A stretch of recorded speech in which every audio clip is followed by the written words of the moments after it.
Hejsa. I have been making hexagons. This is what I've been making over the last month and a half maybe. It may not look like that much, but that's okay. These are really only sort of add-ons to my project to add some extra colors. At the moment I got, I think, 2200 hexagons, which is quite a lot of hexagons. And I'm almost at the point where I'm going to start sewing them together. And the reason I waited with sewing them together is because I wanted to make sure that I had sort of a range of different colors and different types of fabrics or fabric prints. And these are all by the same fabric designer, Denise Smith.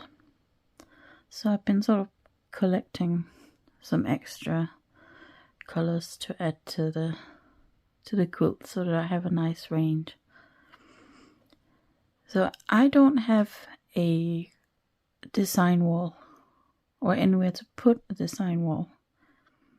So I've been thinking about how to work with my hexagons, because I want to be able to lay them out and sort of design. The quilt is going to be designed a little bit at a time, again, because I haven't got a design wall.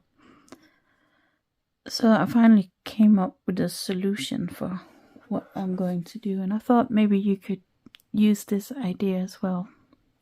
Let me just get this out of the way.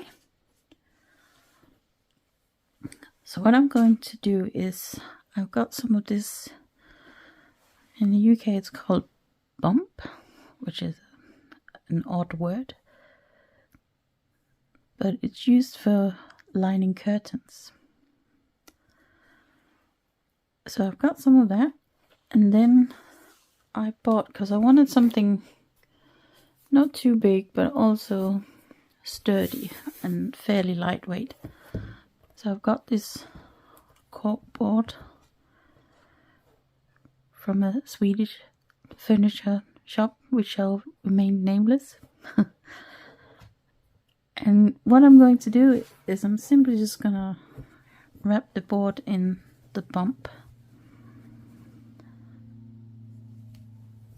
And one side is, or at least seems slightly hairier than the other, but don't think it really makes much of a difference. So I was going to use a stapler to secure this, but I cannot find the stapler. So for now I'm just going to show you what I'm going to do, and then I'll just have to staple it at some point.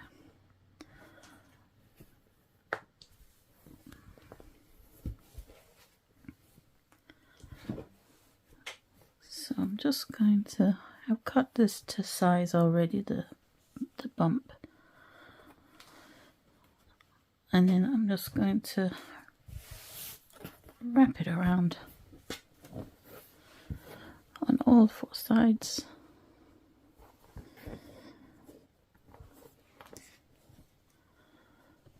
And obviously it's not going to be very tight on there at all, because I can't find the stapler, but I think you get the idea. So now that I have this board, I can put the hexagons on there. Let's just take a few different colors.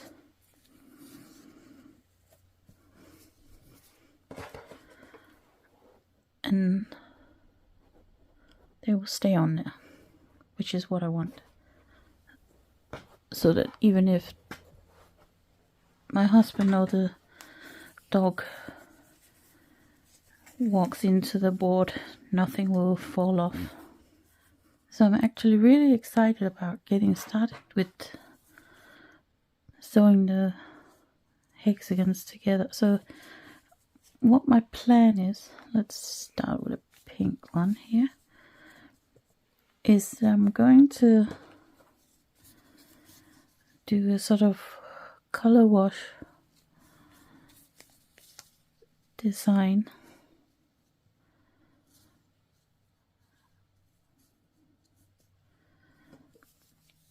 So it's going to be quite interesting to see how it's going to work.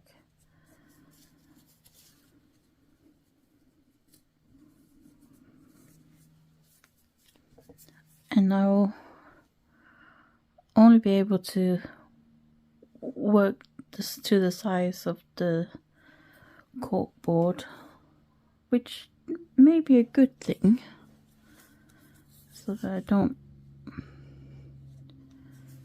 get too carried away, which might be an easy thing to do.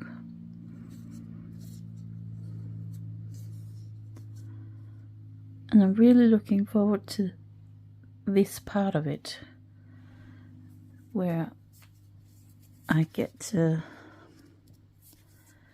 add the different colors together and play with their positions.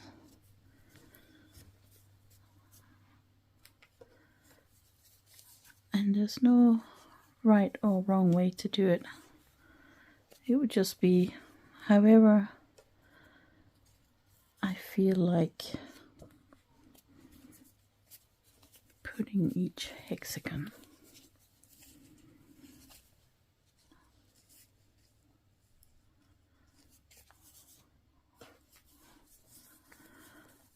Some of the fabrics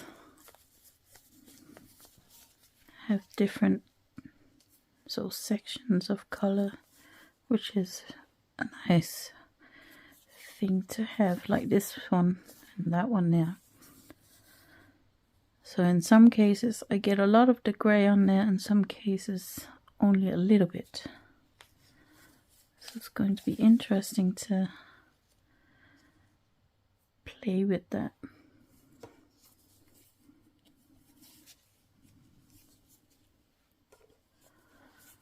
This is one of my favorites.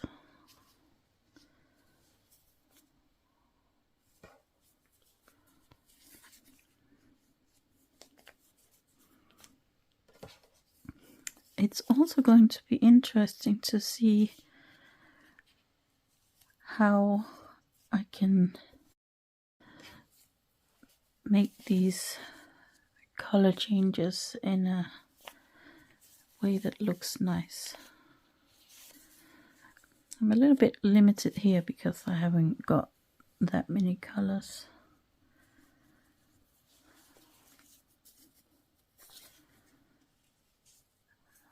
But it's still a lot of fun.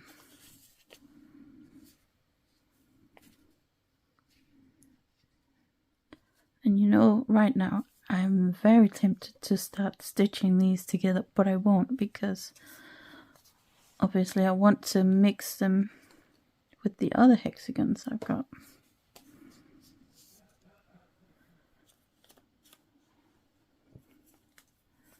But this is very satisfying. Let's see, where can that one go? Also really like these little sort of neon dots.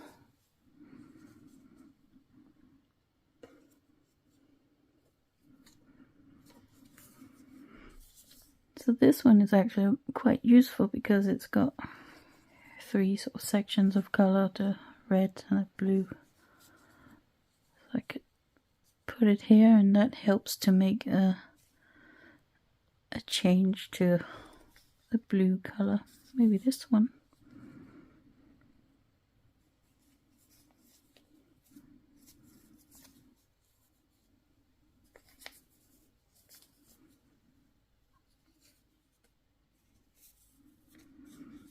Anyway, this is not what I'm supposed to be doing right now, but it's so much fun. I can't wait to get started properly. So I'll stop here and I will show you once I start actually using this to design some color washes, and hopefully I can find my stapler. So I hope you have a great day, and happy stitching. Well, wouldn't you know it, just after I finished filming the last bit, I went looking for something else and I found my stapler. So now I've been able to finish my design board, or whatever you want to call it. Let's just take these off. Maybe I'll just turn it around and see how many fall off. Okay, that's gonna be most of them. Anyway, so this is what the back looks like with some staples on it. I haven't put loads of staples on because I suspect maybe the bump will lose its grippiness since I'll be using it a lot.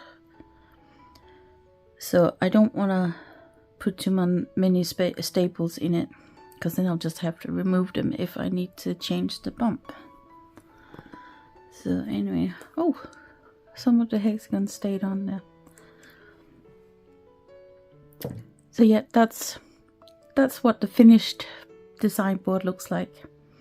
I'm really pleased with it. So now I'm really super excited to get on with my hexagons and turn them into a quilt slowly over the next many months. So anyway, thank you for watching. I hope you enjoyed this little video, and if you did, please give it a thumbs up, maybe leave a comment, say hello. I hope you have a great day.